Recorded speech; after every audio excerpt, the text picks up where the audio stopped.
It's now time, the Boomtown Pod, your home for all combat sports. Covering the latest news, information, and so much more in the world of combat sports. From boxing to mixed martial arts and professional wrestling, we've got you covered.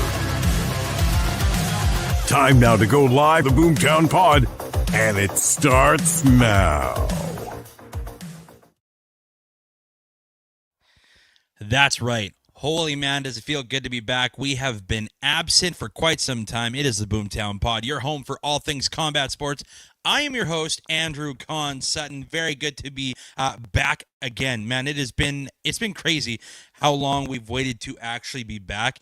And man, I'm pumped because this season you're going to notice some differences and some changes, and we're going to get into that. I promise you right away. Of course, I am your host, Andrew Kaun. You can find me at the Boomtown Pod on Twitter. You can find me, well, I guess it's X now. They're all of us old people. It's Twitter. You can also find us on Instagram at the Boomtown Pod. You can find us right here on Facebook or YouTube. Make sure you stream in, and we hope you guys are going to enjoy an amazing season. We've got some great people, and of course, back again are some great podcast sponsors, as you can see at the very bottom of the page. I'll be scrolling the entire time. Shout out to FKN Ale. Kirk and the boys have stayed with us for the last 3 seasons. I'm so excited to have them on board again this year. FKN has a new release incoming. FKN Smash. A vodka-infused lemonade coming to you, and I cannot wait to try it. So far, the Booms, little bias, and of course their regular beer are just absolutely delicious, so you need to make sure to get in on those. I'm telling you right now, premium beers for a premium price. Make sure to check them out. FKN, follow them online, FKN Ale, and of course you can find them on all media platforms as well. And you'll see at the bottom, restwhendead.ca. I am currently wearing the Cody Diener guest of the podcast shirt. You'll see the Ace Austin shirt behind me from when I went to Reaper Wrestling, of course, brought to you by Rest When Dead as well. Reaper Wrestling, shout out to them. What an incredible business my friend Aaron is running out in Moose Jaw, Saskatchewan. If you have not been to a show, unfortunately, you may have missed out until the start of next season. They have had the likes of Ace Austin, Frankie Kazarian, TNA King himself is the reigning, defending Reaper Wrestling champion. There's not a title this man doesn't have. Let me just tell you that. Frankie Kazarian at like 5 million years old is still the man. He's still the man. And you know what? It's even cooler because they have great local acts like Sean Moore there, Michael Allen, Richard Clark, so many great audience performers that you do not want to miss the next time that Reaper Wrestling has a show. If you want to check them out again, restwhendead.ca, get your clothing. Also, if you're in the mood to get some supplements, change your life around, they also have a great supplement store at ceofit.ca, and right now, BOGO 40%. All right, that's a great deal on supplements. Make sure you follow the website and make sure you know just which kind of supplements you are going to be after, because they do such a great job not only of having the best selection, but also the cheapest selection. And if there's something that Aaron doesn't like, I'm telling you right now, he is the first one to tell you he will not recommend that product to you. If it tastes like shit, he'll be honest. That's my favorite part about Aaron. He will literally tell you to your face, don't drink X and X brand because it's the worst thing I've ever had, but drink this brand because it's damn good. All right. So, nonetheless, we are getting excited for another great year here at the Boomtown Pod. I have some special guests going out through the season, but first and foremost, you'll notice that we're in a different studio. We are not at Sandstar Graphics, a great sponsor of ours. We absolutely love Sandstar Graphics in Saskatoon for all your embroidery needs. Make sure to go check them out. Demi and the crew running a good ship. I was in there yesterday. Man, oh man, they are busy, and I absolutely love every single one of them. And I just want to, for the record, say, they do have some premium prices, so make sure to reach out to them. Sandstar Graphics, Demi and the crew in Saskatoon are ready for you. With that being said, this season's a little different. When it comes to Sandman Boxing System, Cole has stepped away from the podcast. I know I had to devastatingly break the news right off the get-go. I didn't want to wait for it. It was purely a respectable thing. The dude is running his own podcast called Sandman Does Podcasts. Go check it out on Spotify, YouTube. Very motivational stuff. The dude releases great content every single week, and his podcast is thriving, and I am so happy to see my guy doing so well. But it did mean he had to take a step back, which is good. That's fine. We appreciate the support that he has brought in us over the years as well. And again, if you're a new boxer looking to get back into the game, Sandman Boxing System in Saskatoon, out of Alliance Boxing, do yourself a favor and learn the fundamentals through my guy, okay? But I want to start off this podcast saying, yes, Cole has left the podcast. We do love him dearly, and his contributions will never go he's the best. He's my best friend in life, and I am so grateful for him to have stepped up and helped me out through all those years. It's a little difficult, a little sad. I'm not gonna lie to you.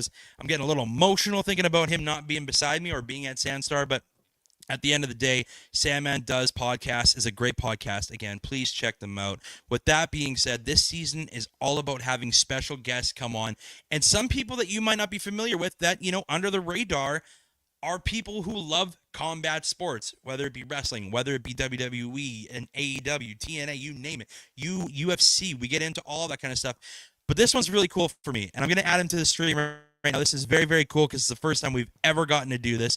For the first time ever on my podcast history, this is very cool. I've never had a family member join, but Rylan Kaun, my youngest brother, is on the pod. Rylan, how you doing tonight, buddy? Here. I'm good. How are you doing today?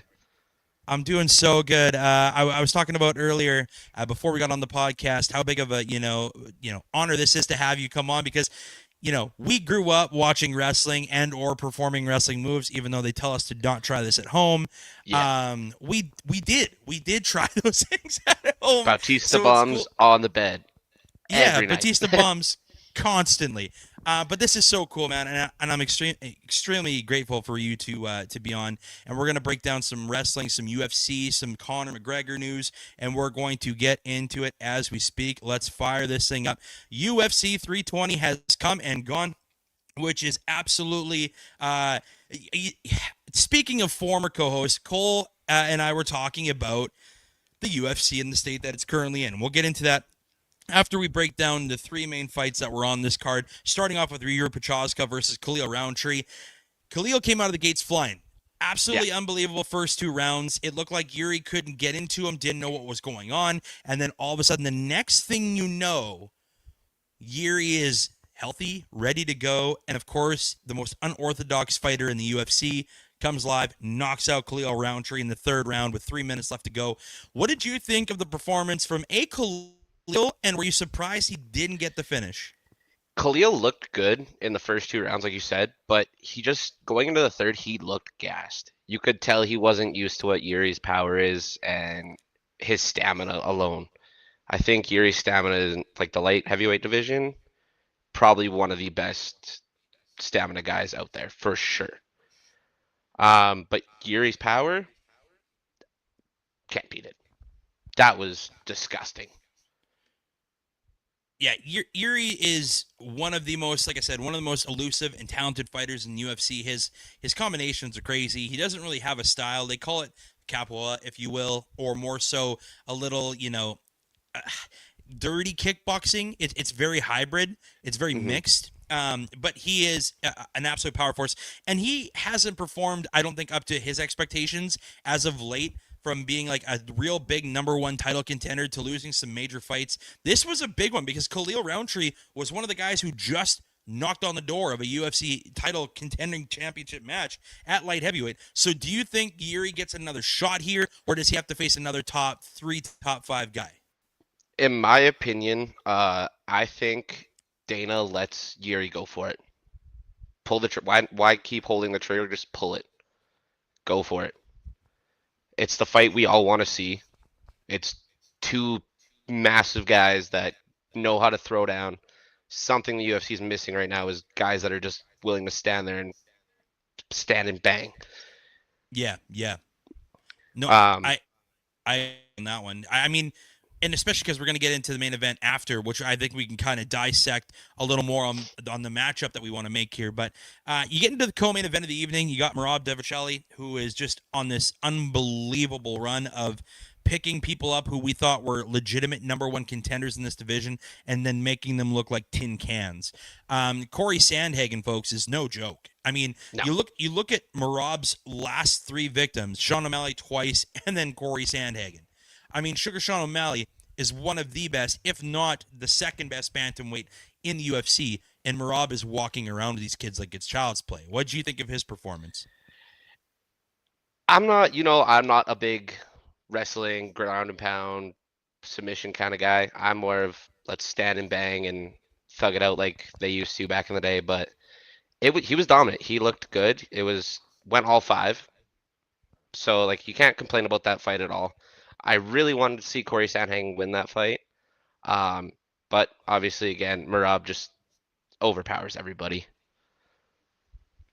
Yeah, and the issue is, and again, Cole and I were talking about this. When you look at the UFC in general, all right, and you look at star power and draws. Now, you just alluded to it. Your favorite fighters aren't going to be the ones who are wrestlers. I mean, I was so hard on GSP for his entire career because I just thought the man was boring. And most people were like, well, he's dominant because he's such a good wrestler. And again, yeah, that's the same thing as Merab. Merab is an unbelievably good wrestler, and he knows that at anybody in this division, he can take them down, submit them, and or play the mental warfare game of I'm going to sit on you for like 5 rounds like he just did with Corey Sandhagen. And it wasn't even close. Like, Sandhagen had zero offense the entire fight. That's just how good Merab is. And I mean, that's not a discredit to Sandhagen, who I think will probably face Sugar Sean O'Malley again. And that is going to be who fights Merab again. I think Merab gets a little bit of a break here. But in that regards, Rylan, I've been curious about this, does having Merab, or not Merab, sorry, Corey taking on Sugar Sean again move the needle for you as a title contender again? That's like a fight that like obviously I personally want to see, but it's not a fight that needs to be made right now. It doesn't change the division really, in my opinion. Merab 1, Sean 2, Corey 3. Right. So really, they're just fighting for number 2 at this point. Yeah, yeah. And I have a hard time, and I'm in the same boat as you. I'm having a really hard time trying to figure out who in bantamweight really steps up and makes a name for themselves. I mean, gone are the days of superstars, and we're going to get into that after we talk about one that's currently present in the UFC, and that is the brand new light heavyweight champion getting his title back because he wanted to. That's, of course, the Potan Alex Pereira beating Magomedov Ankalaev, and in dominant fashion. Only took a first round, a minute 20 in. And the issue that I'm continually having, and this is just us going back to it, obviously Magomed come off and he let everybody know that 20 days before the fight he had a broken rib. So did that change the way that he structured his camp in the last 2 weeks, 3 weeks? Likely. And when you're facing a guy as dangerous as Potan with his stand-up and his ability to kickbox you, that's a bad night at the office. So I think he was probably quite hesitant to pull that right hand or start trigger banging like he normally does. And an Ankalaev style, he's crazy. He's big. He's gnarly. He's nasty. But he just looked scared. Now that I've rewatched the fight, he looked scared that he was going to get hit in that rib again. And yeah, so we're talking about UFC superstars. Obviously, Potan wins his title back for the second time. He is now the UFC light heavyweight champion. This begs me to ask you the question, Rylan, and maybe after watching the fight, you got more of an understanding of it, but does it seem like right now the UFC is just lacking a megastar? Like Potan might be the only one we have? There's really nobody. Like if you think back to the days where it was like BJ Penn, the Diaz brothers, you had GSP, you had all those guys just making the biggest name for the UFC. And right now you got Pereira, and that's, in my opinion, that's really it right now. Like obviously John Jones is gone. Um, Israel Adesanya is not really a fighter anymore. Um, Volk looks old. Usman looks old. Like they're all it's just there's no name that's making UFC like pop anymore. Yeah, and it's dry. And I find the Yeah, product, not that the product is dry, because obviously there's so many up-and-coming fighters that, Dana White's Contender Series this week had probably one of the best fights that I've seen in Contender Series history. So much so that Dana gave both fighters $25,000 for a performance bonus. Like it was that good. But we're sitting in a time now where, like you just alluded to, those greats are gone. My favorite guys are gone. There's no yeah. real superstars left. John Jones left. All right. He's My not goat. coming back. He knew he was going to have to face Tom Aspinall, and it's not that it was a bad matchup. It just didn't move the needle for John anymore. There was no more main event fights for John Jones to have, and that was the last megastar. Now, maybe I'm wrong. Do you think that he should have fought Aspinall? I personally wanted that fight to happen. I really did. Right. I just wanted to see Aspinall get folded, John Jones walk out. That's his career done. Yeah. I mean, it doesn't taint his legacy. Obviously, John Jones, I think, is the greatest fighter in UFC history. I mean, John Jones, John Jones is John Jones. Like, that's, Yeah. and he's done it multiple times. And it's the same thing, like, we're going to talk about right now. Our boy C Mac, Mystic Mac, Conor McGregor. Don't call him Cocaine McGregor because that boy is on one right now. I don't think he slept in like 6 years. Did you watch the bare knuckle press conference? That's what I'm getting into. Is that not the What fucking was going on craziest there? thing that you've ever seen in your life? Why is the owner trying to fight Mike Perry? Also, why is Mike Perry? Mike Perry's at the press conference and about to go in a war with Jeremy Stevens, who's one of the hardest hitting guys ever at 145. He's as tough as they come. Older now, but as tough as they come. And he's trying to gear up for a fight. And Conor McGregor's literally telling his own talent, who he owns, is like, if you don't perform, you're getting cut. Can you What? can you legally even say that? Well, you probably could say that, but like, can you? I don't know if you can do that. Last time I checked, Conor can't fight because he has a 2-fight contract with the UFC that he still has to oblige by. And if he doesn't, Dana White will sue his ass. Now, is it worth anything? Probably not. I mean, Dana's probably not going to do that because of all the money they've made off of one another together throughout their run.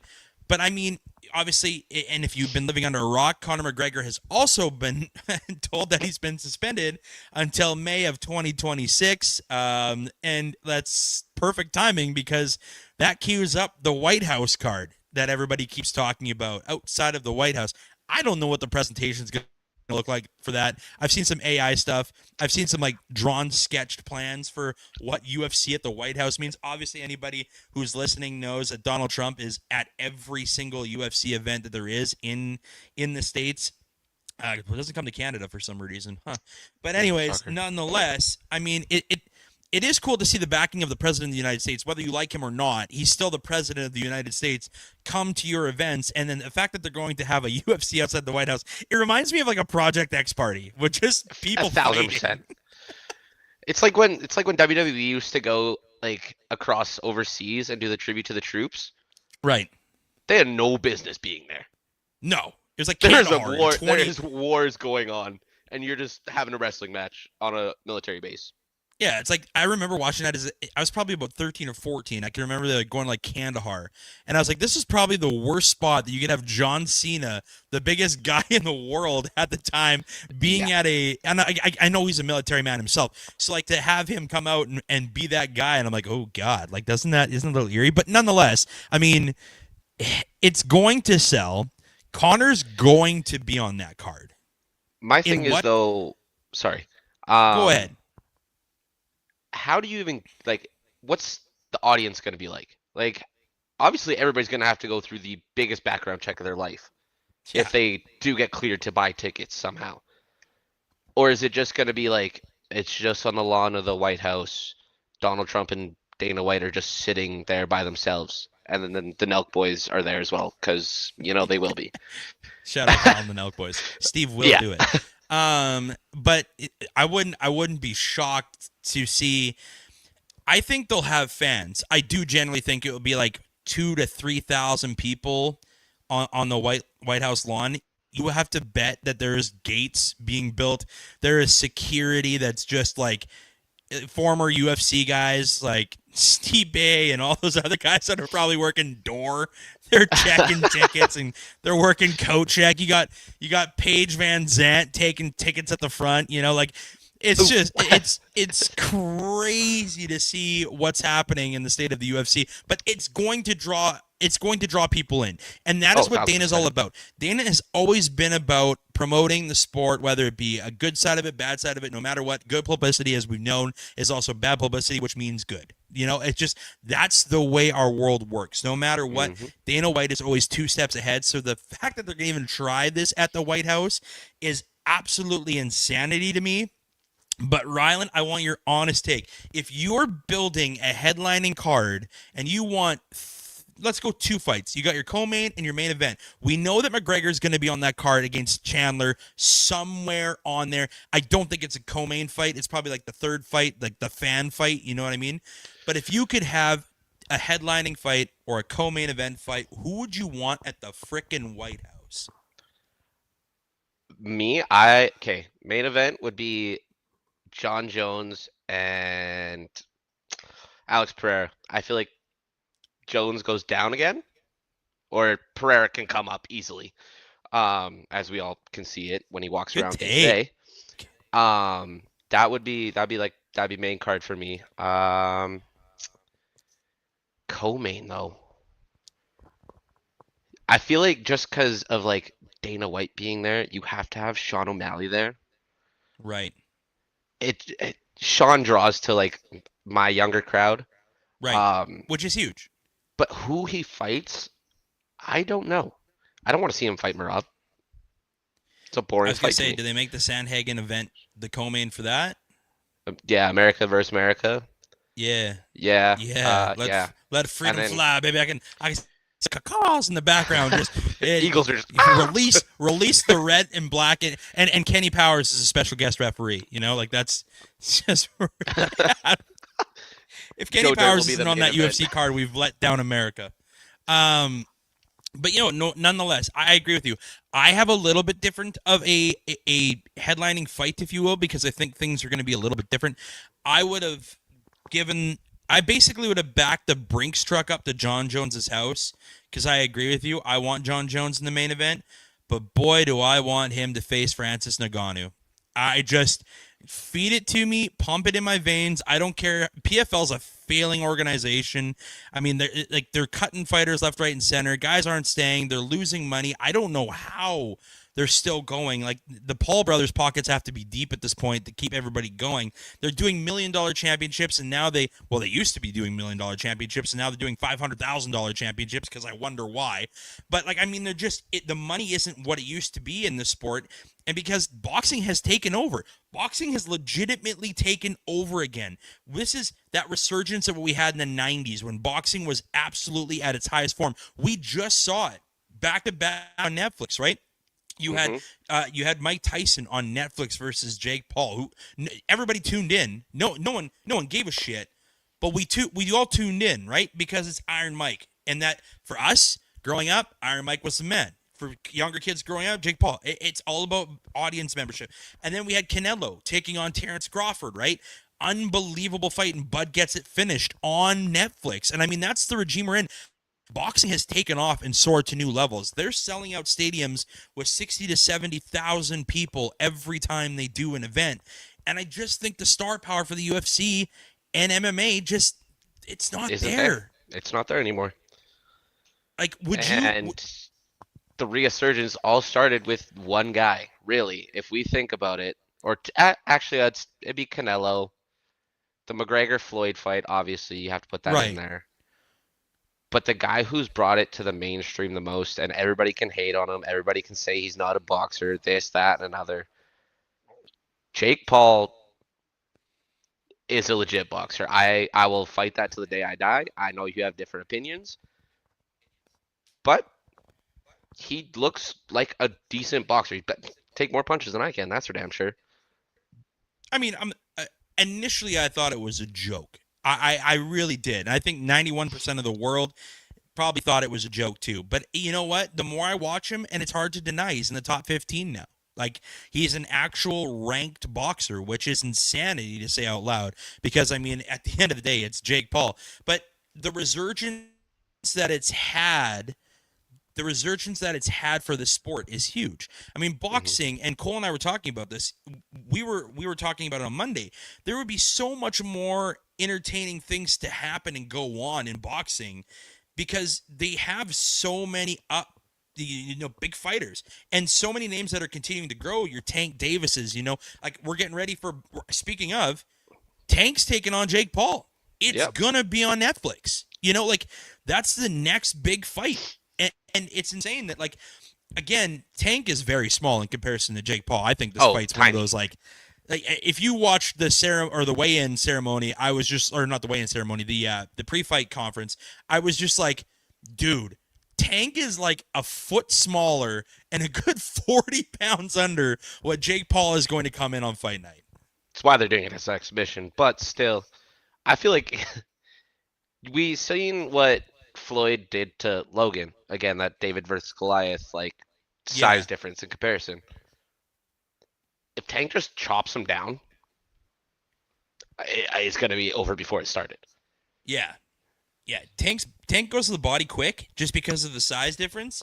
Could be a tough night for old Jakey boy, but if Jake has the reach, which clearly he does, he has to keep. And I hate saying this, it's like keeping a midget at bay. Like he's just like stay, just stop. You gotta put the palm out. You know what I mean? That's what he's gonna have to do in this fight. But I mean, again, UFC is just lacking that superstar right now, and they need to find it, and they need to find it quick. And I'll give you one name that could change two organizations. Like I said, Francis coming over.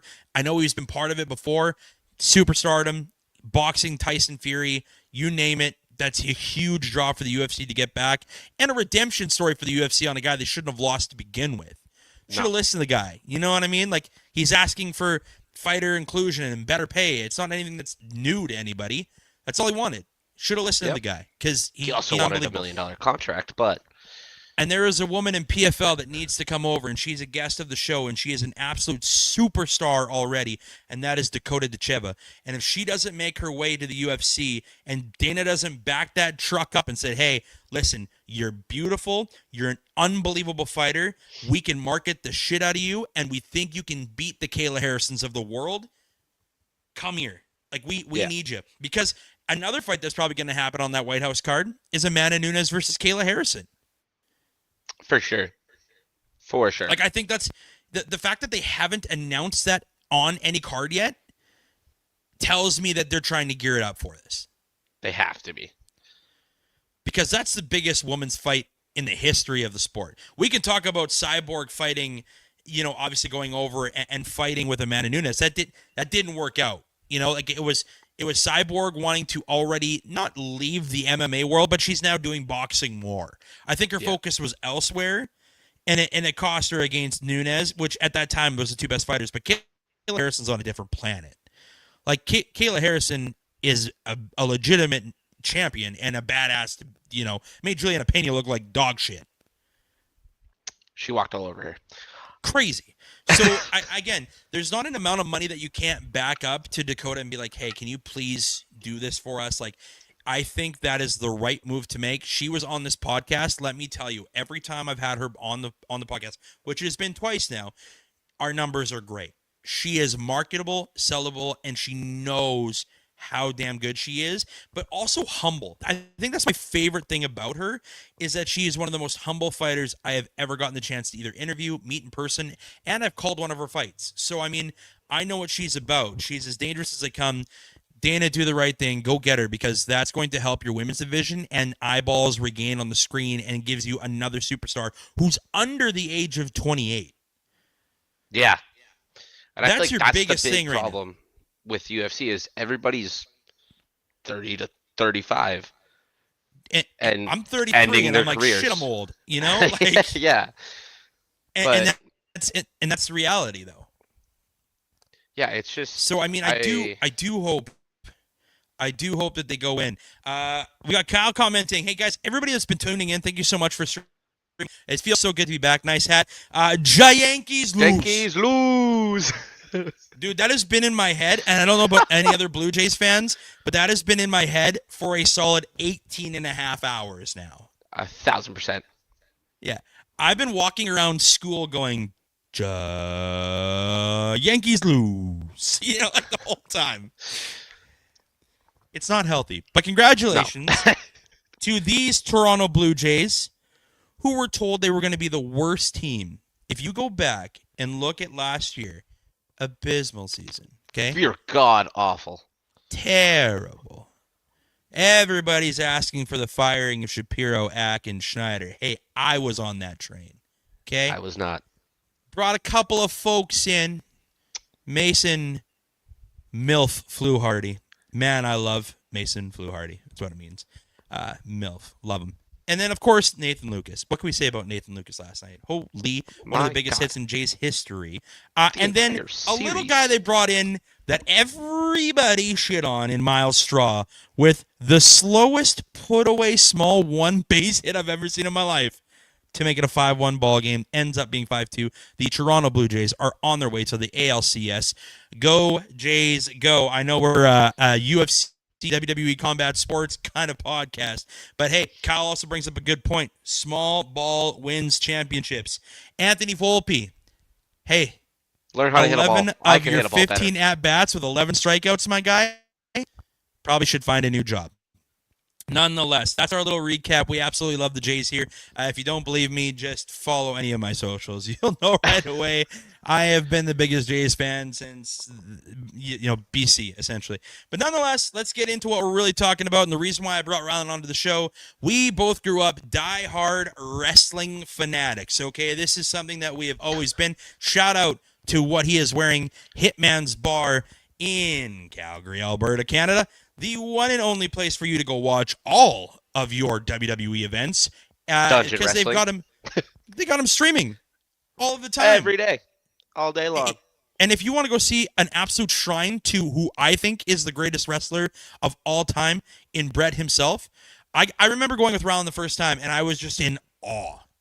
His phone was like this the entire time. I It's couldn't beautiful believe in there, man. it was insane. It was honestly, arguably, the coolest thing that I've ever experienced at a sports bar venue, because it's like everything that was in there was something he wore, a belt that he won, memorabilia that he's collected from other wrestlers from along the way. So the entire time I was trying to have wings, and I was like nerding out. I was like, Yeah. They're like, do you want to try our Hitman's Ale? Do I? Like, duh. And I think I'm pretty sure a really cool brother of yours got one signed from Brett himself and gave you a can. Absolutely. I do. I think you took it back home with you though. I did not. Oh, Oh, it's somewhere you in the lost it. stratosphere. Okay. All right. Somewhere in the stratosphere in my car Canada and Day or weekend, at nobody remembers. my best friend Noah's house. Either or, they're in one of those two places. But nonetheless, yeah, no, I do have the can. Brett is the man, so it's cool to have you on here. And honestly, Rylan, you and I, like I said, grew up on wrestling. We've been talking about it for a really long time. We have some really cool matches to get into, so let's do that right off the get-go. NXT versus TNA. This is one of the coolest things that the WWE has ever done. They went out, they signed NXT and TNA to a promotional interworking deal, which has been tremendous for both brands, because the interpromotion that they can do with these wrestlers. Now, TNA not being a huge show for the last several years, it's had its superstars, don't get me wrong, and it's had some really good matches. But this NXT thing, or even having next level WWE wrestlers that are main card guys jump up and show up on TNA, how freaking cool is this? I love this entire merger. I think it's the best thing to happen for not only WWE, but just NXT itself. It was after like the whole blue and gold era left, it kind of felt stale for a little bit. And like you can say, yes, they had Carmelo Hayes, they had like DIY. they've had DIY and like Robert but if you Roode. think but really after that era of people, who Rhea have we freaking seen? Ripley. But who have we like really seen? Like we had Finn Balor, Kevin Owens, Sami Zayn, Roman Reigns, Seth Rollins. Like we had same. Uh, Thanks, Kyle. We agree. but like Blue and Gold had so many people that just kept producing, and they still are today. Yeah. So I don't know. I think NXT right now is probably the hottest it's been since Black and Gold. I said Blue and Gold. Yeah. Black and Gold obviously gave it. You still hear me? Yep, you're good. Perfect. Okay. I just accidentally hit a button. The Black and Gold brand gave us Seth Rollins, Samoa Joe, Drew McIntyre came back, right? Like there was Sami Zayn, Kevin Owens. We talked about it. Kevin Owens coming back to WWE and then going over and fighting John Cena in the Open Challenge match with the NXT Championship, which was crazy at the time because you never saw anything like that. Hmm. Enzo and Big Cass, like Carmella. Like it just the list of names that came out of the black and gold era was insanity. Um, and now we're going into an era that's transitioning back into that, but just with much better talent and much better storylines Hmm. because they had gone out and made that partnership with TNA. Hmm. And I mean, what do you currently think of, do we see this as a long-term thing? Do you think it's a short-term thing? Do you think eventually it plays itself out? Like what do you see with this? In the long run, I realistically think TNA becomes irrelevant. As weird as that is to say, they'll make another promotion. It'll be Impact Wrestling again. Um, but I feel like at this point, it's just too hot that they don't just merge both and say it's one brand. So you think even though they've decided to open up the fourth wall or the forbidden wall, if you will, Yeah. and have this promotion that eventually it leads to them being together? I think at some point in time, I don't think necessarily in the near future. I think it's going to be at least 5+ years until it Right. happens. But I feel like someday TKO is just going to be like, pull the trigger. We're going to offer you way too much money that you can't say no. And we're all one now. Yeah. I mean, right now it's great for business. It really is because, Oh, yeah. you look at the products that's being thrown around, like with Raw and SmackDown, which we'll get into right away here, and of course AEW and of course Dynamite and Collision. It's a hot mess. But we'll get into all that stuff. But we're gonna break down the Showdown card itself because the Showdown card was absolutely amazing. Delivered. To me, this was a 4.5 star out of 5, like almost pay-per-view esque level on Netflix show. Like this was crazy good. Now, obviously, pay-per-view not a thing. Everything's on Netflix. I get that. Don't come at me.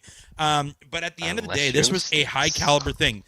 The Hardy Boys. Okay, the ageless wonders that are the Hardy Boys, and the fact that they're still doing what they're doing at 50 years old is absolutely insanity. They take on Dark State for the NXT Tag Team Championships.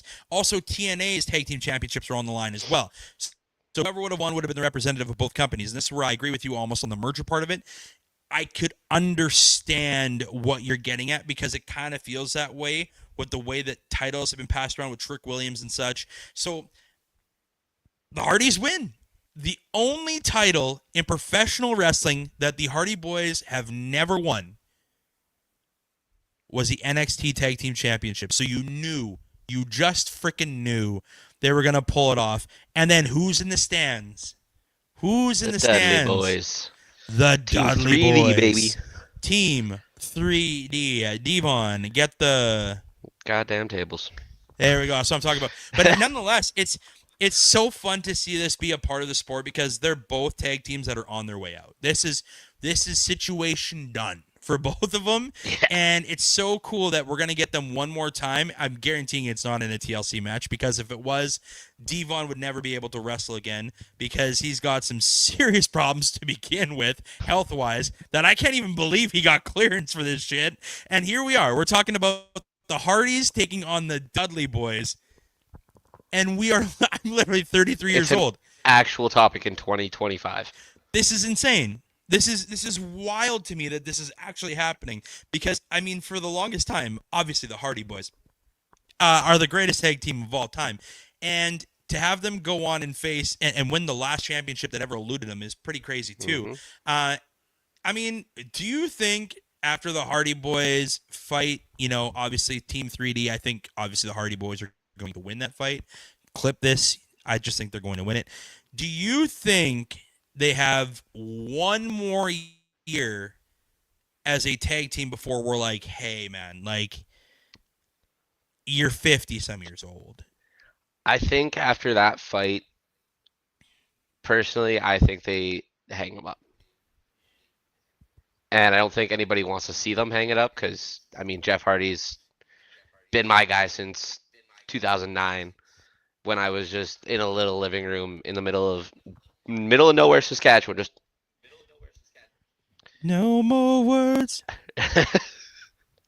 But yeah, like I think definitely after that fight, it's either they hang him up or they do a retirement tour like John is right now. Which would be cool. And I think it's deserved. I honestly think it's completely deserved for the Hardys to have a reunion walk. All these things. What John has done for the singles aspect of it, the Hardy Boys have done for the tag team side of things. They're the greatest tag team of all time. No, I don't think anybody sniffs their jockstrap in the next No. 20 years. There were a lot of great tag teams like Motor City Machine Guns. Had they given the proper push, yeah, I honestly think they'd be up there because they dominated in TOA or TNA for so long. Beer Money was one of my favorite tag teams. That, kind of, they'll never be able to wrestle again because Robert Roode will never get cleared again. So it's just like, it's so sad, man, because like the wrestling tag team division as we see right now is in the worst state that it's ever been in. Like, you can't twist it any other way. And I've had people be like, "Whoa, it's strong. You've got the Wyatt Six." Well, yeah, It's getting stale. It's getting stale because since they've come back, there's been no performance writing for them. There's not been a single storyline where I've been like, "Oh, there's Bray Wyatt infused stuff." Nah, it's just Triple H putting his hand on things, trying to carry out Bray. And like we've seen obviously different things happen with the Wyatt Six, and lately it's been a lot of Uncle Howdy being the forefront, which is like good because like if we're gonna push somebody, make it Uncle Howdy. Please, for the love of God. Bo is so goddamn good. Mm-hmm. Bo You just gotta believe. Bo Dallas, or Bo Wyatt, or Bo Wyndham, whoever you want to call him, is one of, if not one of the best wrestlers in professional wrestling that just doesn't get used.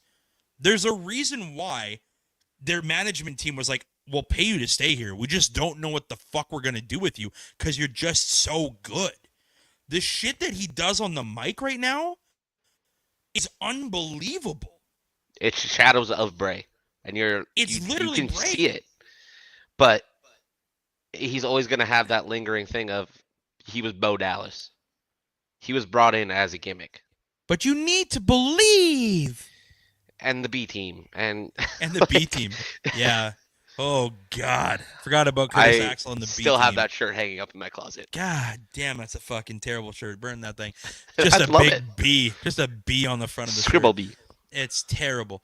But nonetheless, he has been on the side of a lot of bad factions. So I'm happy to see him getting some TV time. We saw him on SmackDown last week, having a couple little run-in feuds with people, which is awesome. I mean, I'm here for it. I absolutely love him because ever since the release of Karrion Kross, we don't have that guy who can go on other shows and just be an intimidating asshole and who can talk well. That's the reality of WWE. They don't have a bad guy right now. They tried John Cena. That frickin' flopped. I hated all of that. Dude. I think everybody just wanted John to just be John.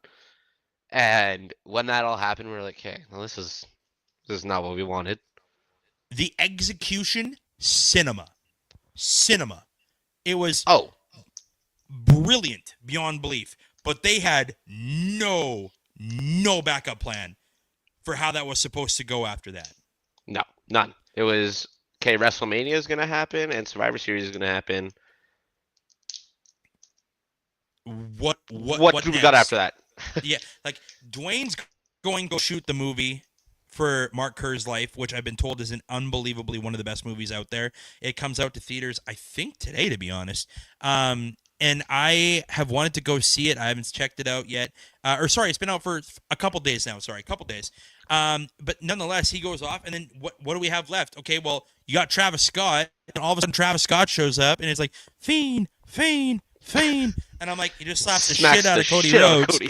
And I'm just like, what is actually happening here? And I'm like, wow, are they actually going to be like a stable? Like, is this going to be a thing? Because for us wrestling nerds, you remember The Rock went and then put up the 3, and I thought, okay, there's their trio that he was talking about, and none of us really saw it because who would see John Cena turn heel to the guy he had one of the biggest, arguably rivalries of all time with? And Brock chiming in, hey, this is what we're talking about, bro. This is a great point because we're going to break into this right after we're done talking about NXT Showdown. Stay tuned. Thank you for tuning in, by the way.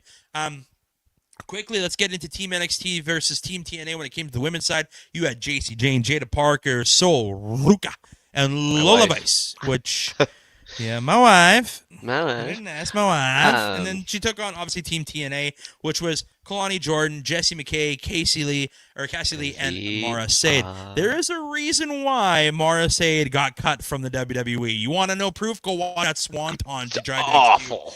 Maybe one of the worst performed moonsaults I have ever seen.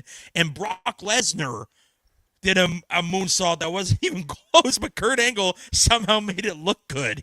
Like Yeah, there was just no saving that. What'd you think of the match? I'm giving it a 2 out of 5. it was a disaster. It was so Produced bad, terribly. awfully. And I think Jordan that's just Grace, with the girls not what having a lot of time together. What are we doing? Jordan Grace is the best women's wrestler outside of Rhea Ripley. What are we doing with her right now? Because I get having her as a special guest referee because of the whole used to be a TNA knockout champion, is a current or in the NXT women's picture, but like, dude, let her wrestle. She's just stale. She's just stale. To me, like watching Jordan Grace wrestle, it's like watching every single Brock Lesnar match. Go watch Jordan Grace's debut when she made it to the Royal Rumble and the pop that she got. And I'm aware. I was watching that.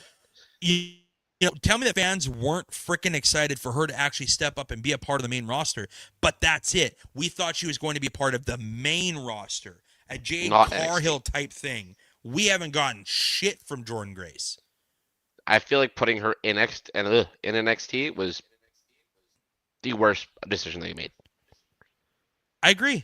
I wanted to see her go on a main card title run as soon as she got there, push her to the moon, light a rocket under her ass like Triple H said. Right. And let her shine. But no, they put her in NXT to develop. Like she's not already developed. Like she was a TNA Knockouts champion and no one could look down to her when she was there. That's why she left. Like H knows these things. And I mean, Shawn Michaels too. But it's just like, where do you put her when you have the likes of, like I said, when you have a JC Jane or a Jada Parker, like the NXT women's division, stale. It's not what it used to be. And unfortunately, that's just the situation that we happen to be in at the moment.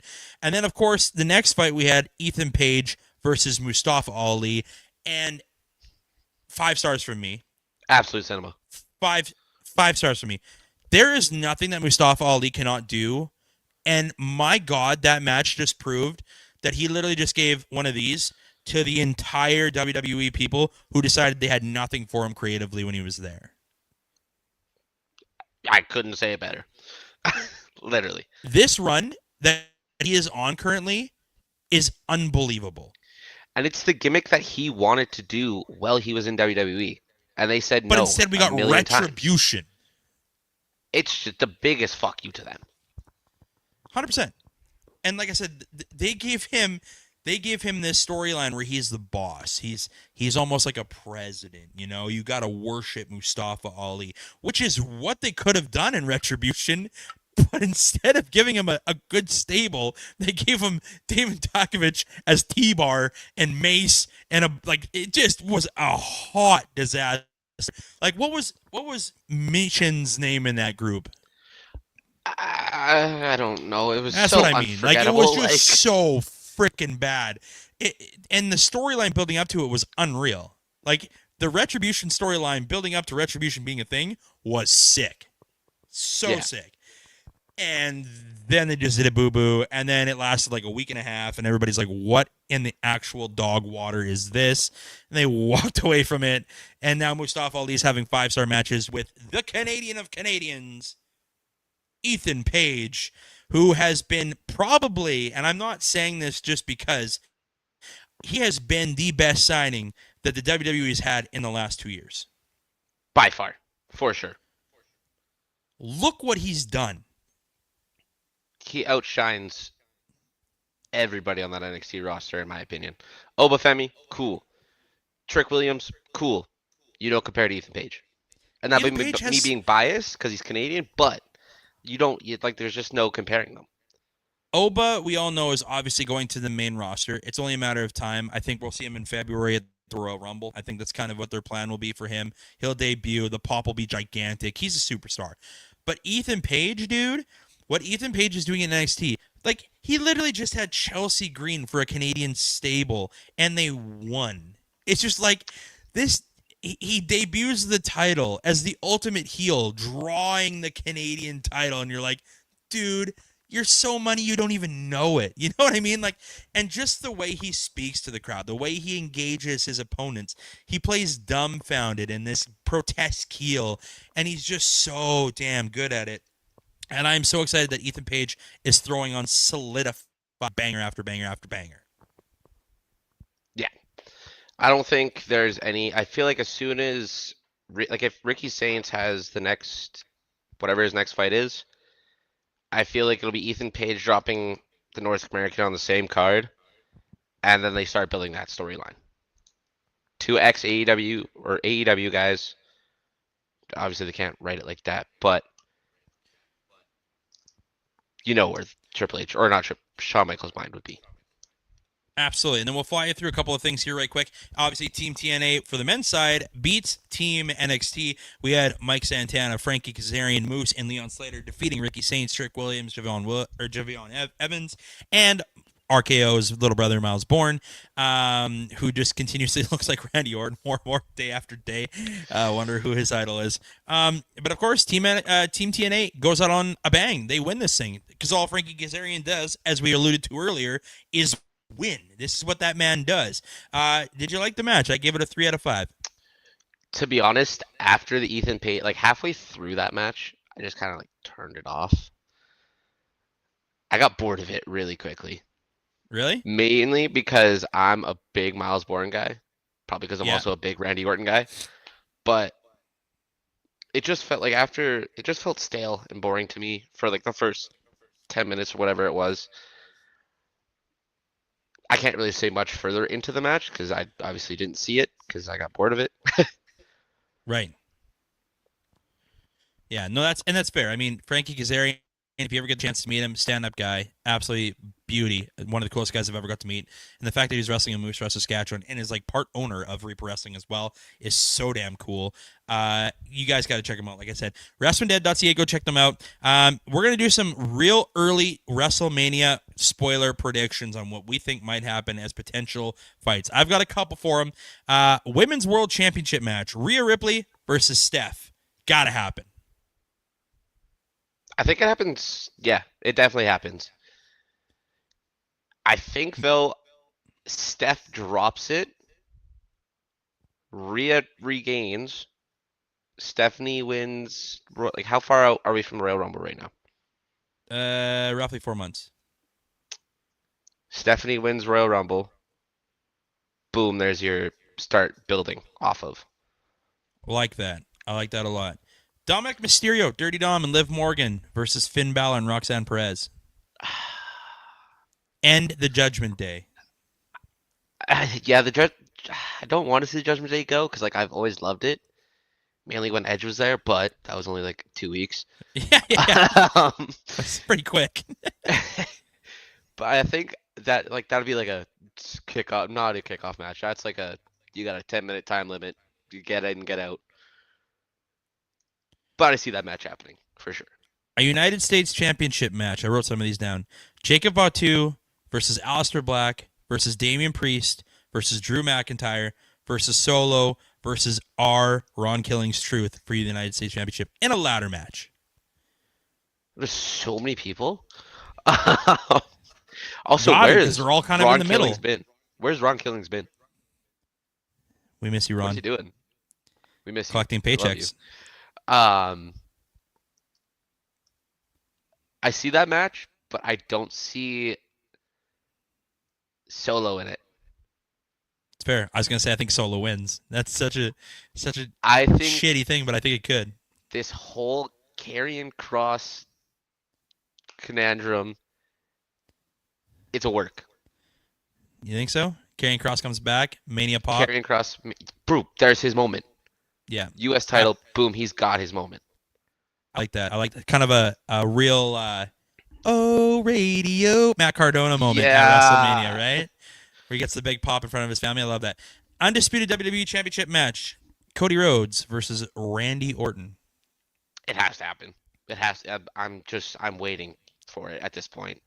Like I'm scratching at the bit to just see that match happen. All these times that Randy's been coming out to save him, I'm telling you, it's One book time he's book hitting it. him with the punt. It Pow. Randy's coming out and he's gonna gun that title and he's gonna. Don't kid yourselves. Randy Orton will be the most winningest champion of all time. Oh, for Like sure. he will beat John Cena's record. We're at 14 or 15 right now. He will get the 16, he will get the 17, and he will be an 18 time because he's there for the next 10 years. So as long as And he'll Randy's be a body, Grand Slam champion. as long as Randy's body stays healthy, he's beating the record. Don't kid yourselves. Randy Orton will be the greatest wrestler of all time. That's a hot take. Film it right now. Don't care. Look at anything that man's done. Anything he touches turns to gold. And he's still getting a pop like he was 20. And then I got a World Heavyweight Championship match. Obviously, the build-up's there. Roman versus Seth. Do I want to see it realistically? Like we've had teasers. We had last year with Punk. The save at Mania. I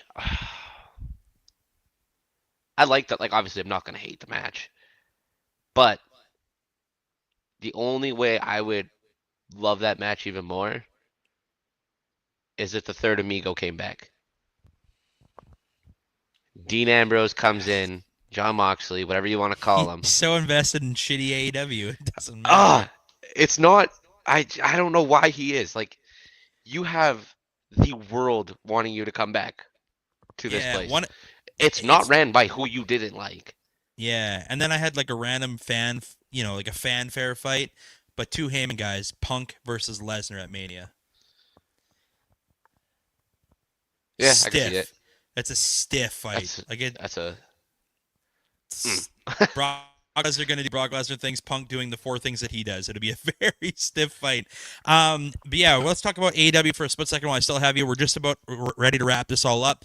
The product to me, and shout out to my boy Ace Austin, who has recently just signed with All Elite Wrestling. One of the conversations that I got to have with Ace when we were at Reaper Wrestling in Moose Jaw, the first thing I asked him, because like I've been a fan of Ace Austin for a really long time. I've just the wild card baby. It's inevitable. He is undeniably good. He said the first fight that he ever wanted to have, if he could, was to fight AJ Styles before he retired. So when he said that to me, I thought for a split moment, either AJ was going to AEW, which was a lot of the talk going into his being a free agent, or Austin going to WWE. And I thought, okay, yeah, he's going to WWE. And then he shows up at AEW, and I'm like, what the fuck? I've never been more confused in my life. The conversation we had, sir, you said that you wanted to have a fight with him before you retired. AJ's retiring the same time your contract will be over. So maybe they'll have a fight on the indies at Reaper Wrestling. Just kidding. That'd be a very expensive. That'd be a very But expensive nonetheless, show. the state of AEW right now, there's so many talented roster members on that team or on AEW, and don't get me wrong, they've got the potential to make it a great show, but it feels like I'm running into the same thing that WWE's kind of doing. Like the Bloodline, MFT's done, so they're like, we can't do this anymore. Thank God they're getting rid of that whole thing. But then they brought the Usos back with Roman, and you're just like, hey, we get it. Like let's for the 4th time for what? Let's Why are we move doing on. this again? Like, there's gotta be more. There's more. Like, there's better storylines out there, and that's what AEW is doing. In case anybody didn't know, Andrade just re-signed with AEW after requesting to be released to go back home, and then went crying back because nothing happened in WWE. And then he gets I would say a medium soft pop when he debuted himself against Kenny Omega. You just put Andrade against Kenny Omega, the face of the company, in my opinion. What are we doing? Like what are you doing? I don't think they know what they're doing. Tony Khan's starting the show. Yeah. And Real it's bad. not good. No. We got a real problem, AEW. You got a solidified roster of a ton of good guys, and not any of them make sense right now. Your storyline's flat. Your matches, Hangman and Swerve, unreal. I'll give them that. Unreal. That was such a good match. Like actually the last 3 of them that they've had have been unbelievable. That's because that's what Swerve and Hangman do. But like the Death Riders shit with John Moxley, just let him go back to being Insane Asylum Dean Ambrose, because we're getting the same guy. 1,000% we are. And I don't know why they shied away from it to begin with. It's terrible. In your opinion, Rylan, what does AEW got to do? Shut down. What about finding a new booker? Let Tony be the guy who pays the bills. Yeah, I feel like the only saving grace they could have. Like, for me, honestly, Tony Khan is a great owner. He loves his product. Don't get me wrong. He's behind his product. He stands by it. It's given competition for the first time in wrestling forever.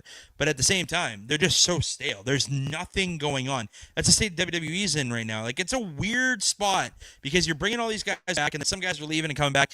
The biggest rumor that I've heard lately is Chris Jericho is coming back to the Rumble.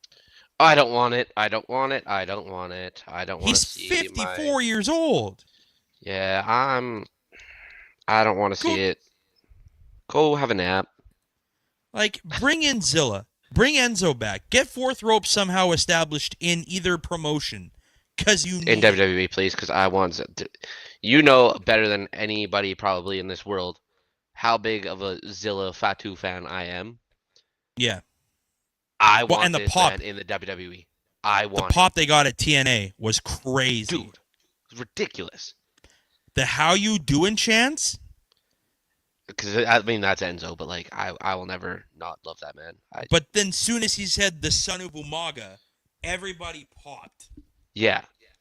Like, it was like, hey, you guys know who Zilla is. If you don't, you're living under a rock. He's the best bloodline member there is, and it's not even close.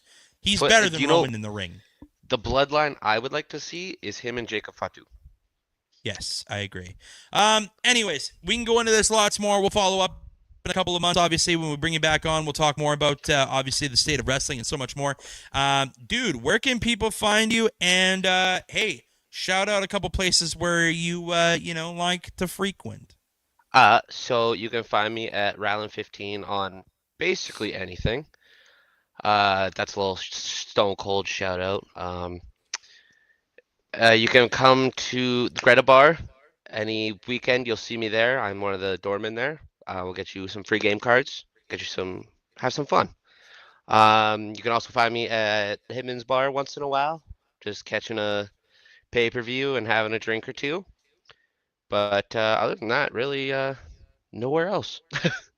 Cool. Well, I really appreciate you coming on, and I know not necessarily like being able to talk and like having you in person have been sick, but nonetheless, obviously when you're a bit of a 700-kilometer distance apart, it's cool that we can be able to do this kind of stuff. And obviously, we text each other every day and get to have a good relationship, and then it's sweet when you get to talk about all the cool stuff that's going on in wrestling and UFC, and your little brother's just about as big into it as you are. So I appreciate you jumping on and sharing your expertise with us, buddy, and you have yourself a great rest of your evening.